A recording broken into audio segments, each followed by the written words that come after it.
You wouldn't believe it even if it showed up on your YouTube home page. Spiralknights actually got a brand spanking new content update.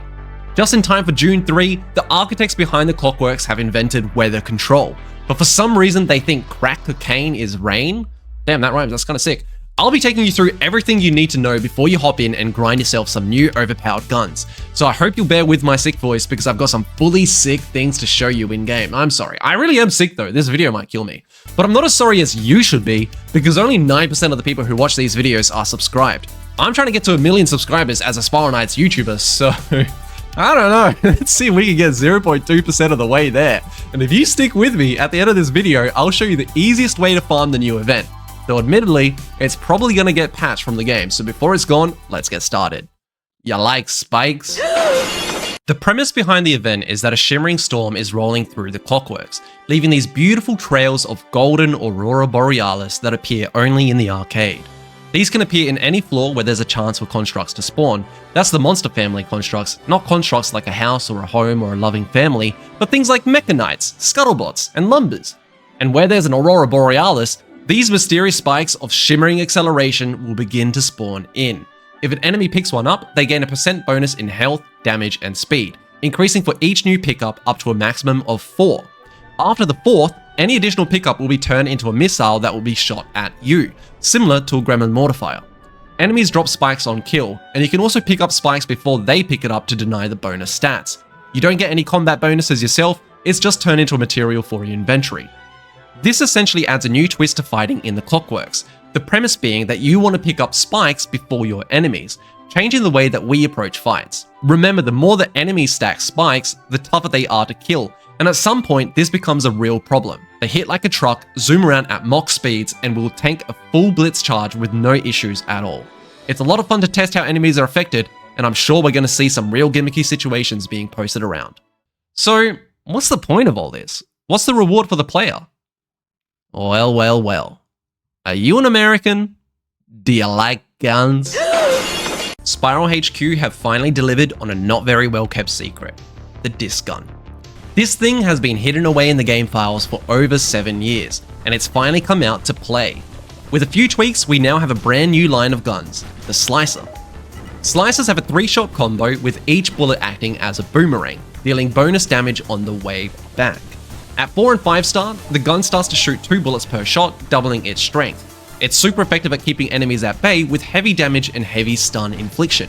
The gun is a free-to-play, grindable version of the Mixmaster and Orbit gun that until now have been kept behind a pricey paywall, and it even has some bonuses. These new slicers deal normal damage, making them versatile against all enemies. They have a higher projectile speed than either the Mixmaster or Orbit gun, making them more consistent and easier to use, and the bonus damage on returning bullets is a Slicer special, so this might actually be the strongest of the 3. Now, it does require an insane amount of spikes to obtain. At the time of me making this video, no one has actually farmed their way to a full 5-star weapon yet, so the numbers I'm going to tell you are a little bit of speculation based on the current known methods. From our estimations, if you know how to ult farm, it probably takes about 20 hours to farm the required materials. If you're a casual player, it's going to take closer to 60 hours or longer. Mind you, this is a recurring event. It is not sticking around in the game to be playable all the time. So you would need to farm this within about 10 days to get it finished in this rotation, with a shimmering storm ending at the end of this month. But rest assured, I've got you covered. Let's dive into the details. You like data and statistics? First off, you need to actually get the recipes themselves. During the event, these are guaranteed to be sold by Basil at each of the Clockwork terminals, though they do cost a hefty double price of normal recipes, meaning the 5-star recipe puts you out 50,000 buckaroos. There is a rare chance for a scenario room to be overtaken by Old Mate Torch though, who sells the recipes with a goose caboose level of discounting of 5%, which doesn't really help anyone, but hey, new scenario room, neat. Now for the crack farm. Here's the total amount of spikes you need across all of the Slicer recipes.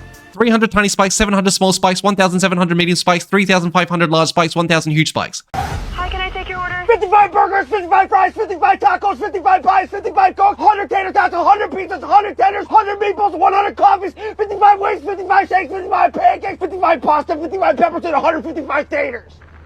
Okay, that'll be $680. Okay. And here's the stratums that each spike drops at. with the corresponding depth they appear in. For tiny spikes, you want to be in depths 4 to 7, small spikes from depths 9 to 12, medium spikes from depths 14 to 17, large spikes from depths 19 to 22, and huge spikes from depths 24 to 28. Lastly, here's the list of floors that have the Shimmering Storm. Remember, these need to be floors that constructs will spawn in. Something less known is that spikes generate in based on the amount of enemies that are spawned in a floor, with each enemy having a 75% chance of generating a spike with it. This means the best floors are those that spawn in the most amounts of enemies. This makes arenas the very best, with around 80 spikes per floor, compounds next at around 40 spikes, regular arcade floors without 25 spikes, though with the danger room this can be closer to 50, and lastly, deconstruction zones are absolutely the worst, with only about 10 spikes per floor. Completely useless. Get them out of here! There's no real trick. I won't get into alt farming because I think it's technically against terms of service, but essentially you want to farm these floors for the spikes as fast as you can. Remember that spikes spawn in based on the enemy count, so you don't need to hang around in case more spikes spawn, they'll only appear if more enemies do.